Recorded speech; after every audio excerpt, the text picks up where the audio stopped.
कूद आता, कुदायचं आहे, जम्प करायचं आहे. 2 डायरेक्ट 4 वर घे.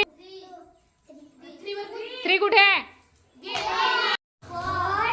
2 3 4 5 6 7 8 9 10. Good good good. रिटर्न जायचंय. रिटर्न म्हणजे बॅकवर्ड काउंटिंग करायची आहे. 10 नंतर 9 म्हण. 9 8 म्हण. 8 त्याला म्हणू देणार आहे.